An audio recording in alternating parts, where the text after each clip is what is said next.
tous, c'est Nathan de l'agence Nil et on se retrouve pour un tuto HubSpot à propos des formulaires.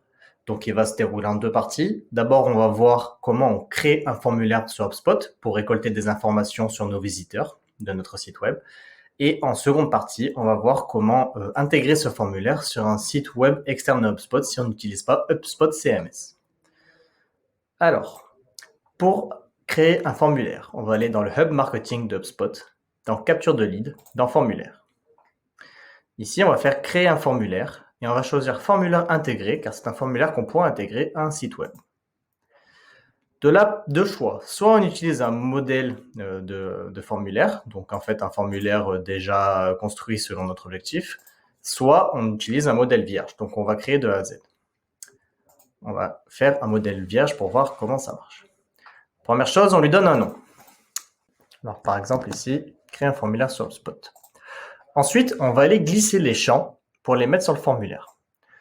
À savoir que chaque champ correspond en fait à une propriété dans HubSpot. Alors, il y a des propriétés qui sont de base, et puis il y a des propriétés qu'on peut créer. Donc, pour apprendre à créer une propriété, je vous invite à aller voir le tuto HubSpot, comment créer une propriété sur HubSpot. Alors, une fois qu'on a rentré nos champs, nos propriétés sur le formulaire, en cliquant sur une propriété, on peut aller la modifier. Alors, on peut par exemple la rendre obligatoire. Donc, en fait, si elle est obligatoire, le visiteur sera obligé de la remplir pour pouvoir soumettre le formulaire. On peut aussi la masquer. Alors, la masquer, je vais montrer sur celle-là, ce sera en fait pour automatiquement donner une réponse à toute personne qui rentre ce formulaire. Donc là, par exemple, si je masque phase de cycle de vie et que je rentre lead, toutes les personnes qui vont soumettre ce formulaire seront automatiquement qualifiés comme lead, en précisant bien que eux ne verront pas ce champ. Donc, il est masqué. Il y a deux autres possibilités. Ça va être les champs dépendants. Alors, par exemple, si je vais dans Email et que je mets un champ dépendant, je vais pouvoir mettre une propriété qui ne s'affichera que si la règle sur la propriété Email est remplie. Donc, par exemple, si je mets Email n'est pas vide, alors afficher nom de l'entreprise. Dans ce cas-là, la propriété nom de l'entreprise ne s'affichera que si la propriété email est remplie. En cliquant dessus, après, je vais pouvoir modifier le nom de l'entreprise. Et enfin, il y a les champs progressifs. Donc, on va sur une propriété, on fait logique, et on va mettre remplacé par un champ progressif mis en attente.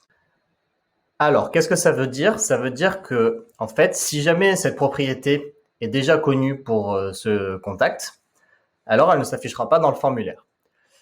Alors, soit elle sera tout simplement effacée si on n'a pas prévu de champ progressif de remplacement, soit on va pouvoir rentrer des propriétés ici, dans champ progressif mis en attente. Et dans ce cas-là, si par exemple email était déjà connu et que j'avais mis nom de l'entreprise dans mon champ progressif mis en attente, alors ma propriété email va être remplacée par la propriété nom de l'entreprise. Donc là, on a fini de créer notre formulaire. Je vais juste préciser que quand on va tout en bas, là, en cliquant ici, on pourra modifier tous les paramètres qui ont attrait au RGPD. Donc là, quand on a fini de créer son formulaire, on va aller mettre à jour et faire publier. Donc là, on sauvegarde en fait et on publie notre formulaire. Maintenant, on va voir comment l'intégrer dans un site web externe. Alors pour l'intégrer, je vais sur mon formulaire, je vais appuyer sur intégrer et HubSpot nous fournit un code HTML. Donc ce code HTML, je vais venir le copier. Puis, je vais aller sur la page sur laquelle je veux mettre mon formulaire. Donc on va sur une zone de texte et on va aller leur ajouter l'HTML dans le code source.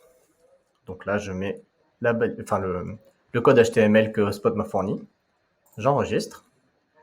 Et quand je vais faire un aperçu, je vais voir que le formulaire que j'ai créé dans HubSpot se retrouve sur le site web, sur la page web externe à HubSpot. À savoir que, bien sûr, à chaque fois qu'un visiteur va remplir ce formulaire, les données vont être transférées à HubSpot et je vais pouvoir faire mon suivi, mon reporting de ce formulaire depuis HubSpot. Voilà, donc on a vu comment créer un formulaire dans HubSpot et comment intégrer ce formulaire dans une page externe. J'espère que ce tuto vous aura bien servi. Et puis, je vous invite à aller sur la page de tous nos tutos. Donc, vous retrouverez tous les tutos que l'agence Nil a déjà fait. Et bien sûr, si vous voulez, si vous avez besoin d'être onboardé sur l'implémentation de votre CRM Spot, ou peut-être tout simplement en fait que vous avez déjà le CRM et que vous voulez aller voir plus loin, donc je vous invite à nous contacter via notre page de contact. Je vous remercie. Au revoir.